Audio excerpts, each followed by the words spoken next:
Hi ஹாய்ஸ், இன்றைக்கி எங்கள் வீட்டுக்காரரோட planting பற்றி பார்க்கலாம் வாங்க. ஃபஸ்ட்டில் இருக்கிறது வெத்தலை கொடி. இது நல்லா துளிர் விட்டு தான் வளர்ந்துருக்கு பாருங்கள். வீட்டில் இருக்கிறது ரொம்ப நல்லதுன்னு சொல்லியிருந்தாங்க, அதனால் 2 கொடி வாங்கிட்டு வந்திருந்தாங்க. பக்கத்தில் இருக்கிறது ரியோ பிளான்ட்டுன்னு சொல்லியிருந்தாங்க. அதோட ப்ரொனன்சியேஷன் கரெக்டாக இல்லையான்னு எனக்கு சரியாக தெரியலை.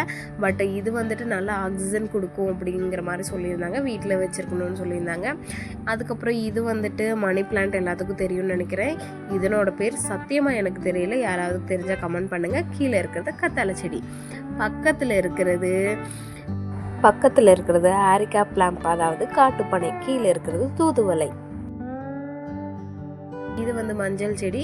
இது வந்துட்டு தை மாதம் தான் பிடுங்கணும். இப்போ பிடுங்கினா மஞ்சள் சரியாக இருக்காதுன்னு சொன்னாங்க, அதனால் பிடுங்கலை. பக்கத்தில் கீழே இருக்கிறது வந்துட்டு வெள்ளை சங்குப்பூ செடி.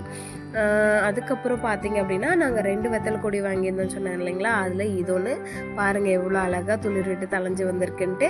ஆனால் இது கேர்ஃபுல்லாக வச்சுருக்கணும். நெகம் பட்டு கிள்ளக்கூடாது, வாடிருன்னு சொல்லுவாங்க. அதனால் இதை ரொம்ப கேர்ஃபுல்லாக வச்சுருக்கணும். இதுதான் ஹைலைட்டு. இது எங்கள் வீட்டுக்காரரு ஆன்லைன்லேருந்து பர்ச்சேஸ் பண்ணியிருந்தார். இது அடினியம் பிளான்ட்டுன்னு சொல்லியிருந்தாங்க. அதாவது ரெட் கலரில் நல்லா அழகழகாக பூ வைக்கும். நாங்கள் எங்ககிட்ட வரும்போது இவ்வளோ துளிர் விட்ட இலையோடலாம் இல்லை, கொஞ்சம் கம்மியாக இலை தான் இருந்தது. நாங்கள் வச்சதுக்கப்புறம் நல்லா தான் வளர்ந்துருக்கு. இதனோட பிக்சர்ஸ் அண்டு ப்ரைஸ் எல்லாம் நான் உங்களுக்கு ஸ்க்ரீனில் அட்டாச் பண்ணுறேன் பாருங்கள். அதுக்கப்புறம் நம்ம பார்க்குறது ஸ்பைடர் பிளான்ட். இது வீட்டில் இருக்கிறது ரொம்ப நல்லதுன்னு சொல்லியிருந்தாங்க. அதாவது இதை பற்றி சர்ச் பண்ணும்போது ஸ்மோக் பண்ணுறவங்க வீட்டில் கண்டிப்பாக இது இருக்கலாம் அப்படிங்கிற மாதிரி சொல்லியிருந்தாங்க. இதனோட பெனிஃபிட் செக் பண்ணும்போது எனக்கு அதுதான் தெரிஞ்சுது. அதுக்கப்புறம் இதனோட பேர் ட்ரெசினா ஃப்ரேக்ரன்ஸ் பிளான்ட். அதுக்கப்புறம் நான் இப்போ காட்டுறது அந்த ரியோ பிளான்ட் தான்.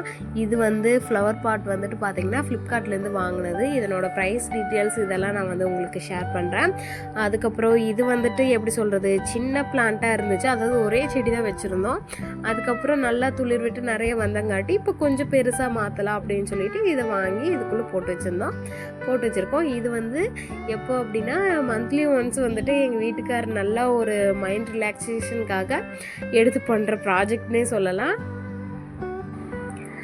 என்னதான் இந்த ஃப்ளவர் பாட்டெல்லாம் வாங்கி உள்ளே வச்சுருந்தாலும் இதில் என் ஹஸ்பண்ட்க்கு இருக்கிற ஆர்வம் அளவுக்கு எனக்கு சுத்தமாக கிடையாது. ஏன்னா என்னை பொறுத்த வரைக்கும் இதெல்லாம் செடிகளோட சிறைன்னு தான் சொல்லணும்.